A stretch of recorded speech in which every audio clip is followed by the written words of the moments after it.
कोणाकडून काही अपेक्षा ठेवण्यापेक्षा ना आपली कामं आपणच केलेली बरी असतात हे आजच्या व्हिडिओमध्ये नक्कीच तुम्हाला समजेल. बऱ्याच गोष्टी अशा असतात घरामध्ये ज्यासाठी आपल्याला कोणाची तरी मदत लागणार असते आणि आपण ती अपेक्षा करत असतो की चल आज आपल्याला मदत होऊन जाईल ह्या गोष्टीची आणि मग आपलं काम थोडं सोपं होऊन जाईल, नाही का. आपण ह्या गोष्टींची बऱ्याचदा अपेक्षा करतो आणि जेव्हा ते आपल्याला नाही मिळत ना, मग तेव्हा आपल्याला एकदम टेन्शन येतं किंवा संताप येतो आणि ते जे काही सगळं आपल्यासोबत घडतं ना ते सर्व आपण स्वतःहून आपल्या पायावर कुऱ्हाडी मारून घेतल्यासारखं ते होतं. म्हणून मग ना कोणाकडून अपेक्षा करण्यापेक्षा आपली कामं जी आहेत ना ती सोपी कशी होतील आणि आपण ती कशा प्रकारे करू शकतो हे ठरवणं सगळ्यात महत्त्वाचं असतं असं तरी मला वाटतं. मी आधी अशीच करायची की प्रत्येक गोष्टी मागे मी अपेक्षा ठेवायची की चल मला किचनवरचं काहीतरी काम करायचं आहे ना, तर इथं मला थोडीशी मदत मिळू शकते किंवा किचन ओट्यावर वरती चढून काहीतरी काम करायचं आहे तर तेव्हा मला कोणाची तरी मदत मिळू शकते, या अपेक्षा मी करायची. आणि जेव्हा ह्या गोष्टी मला मिळायच्या नाही ना, मग माझी कामंही राहायची आणि प्लस वेगळं जे माझं संताप वगैरे व्हायचा, डोकं माझं खराब व्हायचं, त्या गोष्टी वेगळ्या व्हायच्या. सो या सर्व गोष्टी हँडल करण्यापेक्षा मी ठरवलं की आपण पण तेवढ्याच ताकदवर आहोत आणि आपणही तेवढीच सहनशक्ती आपल्यामध्ये आहे की आपण सर्व काही करू शकतो. तर का म्हणून कोणावर अपेक्षा करायची. आणि तेव्हापासून ना मी ह्या सर्व गोष्टी सोडल्या आणि जे काही काम करायचं ते सर्व मी माझं स्वतः काम करायला लागले घरातलं. मी कोणाला सांगतही नाही की मला ह्या गोष्टीमध्ये मदत करा. ज्या गोष्टीचं मला माहिती आहे की आपल्याला काही भेटणारच नाही आहे, माझ्याने जेवढी होते तेवढं मी घरातलं माझं काम करून घेते आणि ते पाहिजे तर 2 खुर्च्यांवर 4 खुर्च्यांवर उभी राहते. जर माझा हात नाही वरती पोहोचत असला, समजा फॅन क्लिनिंग करायचं आहे, किचनमधले वरची स्टाईल क्लीन करायची आहे, तर मग मी ते अपेक्षा नाही करत आता. कारण काय होतं माहिती आहे, एकतर आपल्याला मदत भेटत नाही, भेटली तर खूप साऱ्या गोष्टींचं बोलणं खावं लागतं आणि नाहीच झालं सर्व काही तर ते काम आपलं लांबतं. त्यामुळे या सर्व गोष्टी नको व्हायला पाहिजे म्हणून मी माझी कामं स्वतःच करून घेते. असो, खूप काही लेक्चर असतं पण बरेच लेक्चर देत बसलं ना तर आपलंच डोकं खराब व्हायला लागतं. असो, किचन डीपली क्लिनिंगचा व्हिडिओ मी लास्ट टाईमला शेअर केला होता, तेव्हा हे वरचे जे कबर्ड्स आहेत ना त्यातले डब्बे वगैरे सर्व काही क्लिनिंग केलं होतं. त्यानंतर माझा किचनमधला जो रॅक आहे तो पण मी व्यवस्थित साफ करून घेतलेलाच होता. पण झालं असं, तेव्हा मी तुमच्यासोबत शेअर केलेलं की माझ्या कृष्णाची तब्येत काही बरी नाही आहे आणि बऱ्याच दिवस आम्ही दवाखान्यामध्ये फेऱ्या मारलेल्या होत्या आणि मग त्यानंतर ना माझं काही जमलंच नाही किचन काढण्याचं. जसं की म्हणजे कृष्णा व्यवस्थित रिकवर झाला त्यातून, पण त्यानंतर असतं नाही की परत त्या कामांकडे नाही वळलं जात. एकदाचं हातातून काम सुरू झालं की ते संपलंच पाहिजे असं ध्येय ठेवलं पाहिजे. पण ते माझं तेव्हा हातातून काम निघालं आणि मग नंतर हा बाकीचा जो किचन आहे ना तो राहिलाच. म्हटलं चला आज पूर्ण किचन साफ करून घेऊया. आणि तसंही आता श्रावण सुरू होतोय. श्रावण सोमवारचे शिवजींचे अभिषेक राहतील घरामध्ये आणि नॉनव्हेज वगैरे आपण बऱ्याच गोष्टी बनवत असतो, त्यामुळे किचन जास्त मेसी होतो आणि किचनवर ऑइल वगैरे सर्व उडालेलं होतं. म्हटलं चला आता हे सर्व काही साफ करून घेऊया.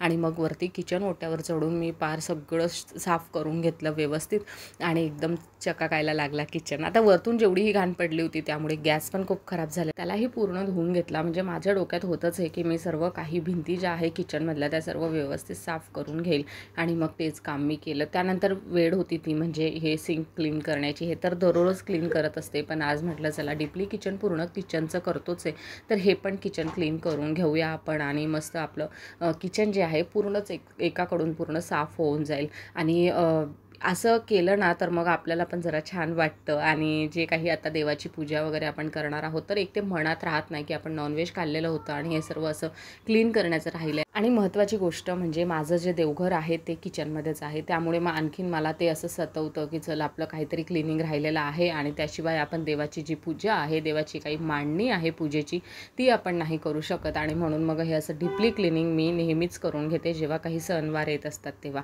सो आत्ता म्हटलं चला श्रावण लागतोय तर हे पूर्णच इकडून तिकडून साफ करून घेऊया. आणि माझं किचन इतकं सुंदर क्लीन होऊन गेलं होतं ना.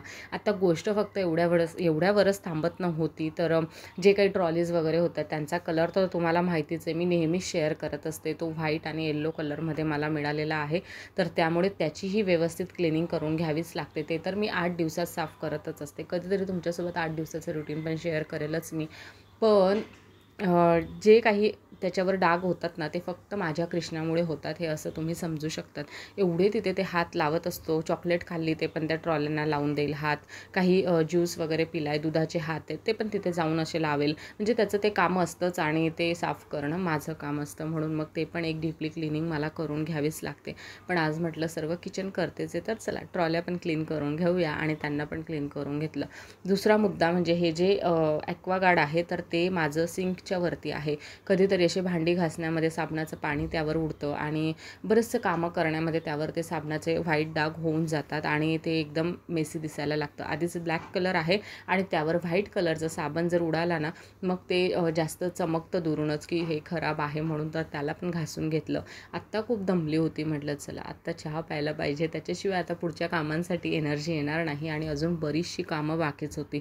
म्हणून म्हटलं चहा पिल्याशिवाय आपल्याला दुसरं काही ऑप्शन नाही आहे.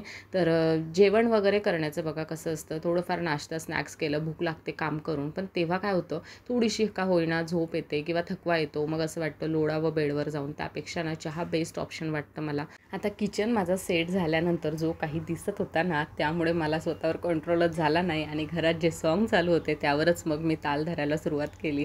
आणि माझं हे डान्स करणं नेहमी चालू असतं. जेवण करतानाही मी म्हणजे जेवण बनवतानाही मी असं डान्स करत असते, कारण घरामध्ये सॉन्ग कंटिन्यू चालू असतात. मला सॉंग्स ऐकण्याचं एक प्रचंड वेडं आहे आणि सॉन्ग पण माझ्या तोंडात नेहमी असतात. मी काही ना काही सॉन्ग असं गुणगुणत असते. सो त्यामुळे ना ते एक बीट जो आहे ना तो तिथे आला व्हिडिओमध्ये आणि तो कॅप्चर झाला. सो तो छान वाटत होता म्हणून ती क्लिप मी राहूच दिली. आणि बऱ्याच क्लिप्स मी कट केलेल्या आहेत कारण कंटिन्यू माझा डान्स करणं चालू होतं आणि मस्त अशी आनंदात मी घर साफ करत होती. तर ते आपल्याला आपण रमलं पाहिजे तेव्हाच कामं होतात असं तरी मला वाटतं. आणि माझं तेच आहे. जेव्हा मला कामांचा कंटाळा वगैरे वाटतो ना मग मी असं स्वतःमध्ये रमायला सुरुवात करते, जेणेकरून माझं कामही पटकन होऊन जातं आणि कोणाची मदतची गरज तर मला अजिबात पडत नाही. म्हणून मग मी ना ह्या गोष्टी करते ज्या माझ्या मनाला समाधान देतात. त्यात मध्ये एक ना मी माझ्या बहिणीला व्हिडिओ कॉलही केलेला आणि आम्ही दोघींनी शाकीवर तिकडून इकडून असा डान्स केलेला. पण तो ना असा फ्रंट व्हिडिओमध्ये मी बनवलेला आहे. तर सो मी करते शॉर्ट्स व्हिडिओमध्ये ते शेअर तुमच्यासोबत की तिने पण माझं एक मन हलकं केलं आणि अजूनच मला एनर्जी आली कामं करायला. तर अशा काही गोष्टी असतात, आपल्या छोट्या मोमेंट्स असतात, त्या जर आपण अशा कॅच केल्या ना तर बऱ्याचशा गोष्टी सोप्या होऊन जातात असं तरी मला वाटतं. असो, आता ही खालची जी किचनची स्टाईल आहे ना तर तिथे इतकं म्हणजे ऑइल जमा होतं किंवा धूर बसते ना, त्यावर ऑइल बसलं की ते एकदम चिकट होऊन जातं. तर ते पण आता व्यवस्थित घासणीने डायरेक्ट घासून टाकलं. तुम्हाला दिसतच असेल एकाकडे क्लीन होते दुसरीकडे असं ब्लॅक. तर ती तशी घाण तिथे जमा होते आणि मग ती पण मी डायरेक्ट धुवून टाकली. आणि किचनमध्ये पाणी टाकून जे आपलं डिशवॉशर लिक्विड असतं ते पण टाकून घेतलं आणि पूर्ण जी फरशी होती ना ती क्लीन करून टाकली, डायरेक्ट धुवून टाकली. इतकं सुंदर वाटत होतं ना की तुम्हाला काय सांगू. म्हणजे आजचा जो किचन आहे ना तो खऱ्या अर्थाने माझा क्लीन झाला आहे असं तरी मला वाटतंय. आत्ता वेळ होती जेवण सोपी भाजी बनवायची होती. फक्त वांगे बटाट्याची भाजी मी बनवणार होती आणि त्यामध्ये लसूण, मिरची, जिरं आणि राई एवढंच असतं ॲड केलेलं. आणि इतकी टेस्टी ही भाजी बनते ना, आमच्याकडे गावात लग्नामध्ये ही भाजी दिली जाते. कशीही बनवा तुम्ही तिला, तिची टेस्ट एकदम चविष्ट लागते. सो अशा प्रकारची भाजी मी बनवणार होती आणि माझ्या कृष्णालाही ती आवडते म्हणून 2 भाज्या बनवण्याचं माझं काम नव्हतं. सिंपल काम होतं आज, ते पण पटकन होऊन जाणार होतं. अशा प्रकारचा हा आजचा व्हिडिओ होता. आय होप की तुम्हाला खूप आवडला असेल. मला माहीत होतं की बरीचशी लोक माझ्या पुढच्या व्हिडिओची वाट बघत असतील किचन क्लिनिंगची, म्हणून मग आज हा व्हिडिओ मी घेऊन आलेली आहे. सो ह्या व्हिडिओला मी आता इथंच थांबवते. व्हिडिओ आवडला असेल व्हिडिओला लाईक करा, शेअर करा, सबस्क्राईब करा. तुमचं असंच खूप सारं प्रेम माझ्यावर असू द्या. भेटते लवकरच पुढच्या व्हिडिओमध्ये. Bye bye.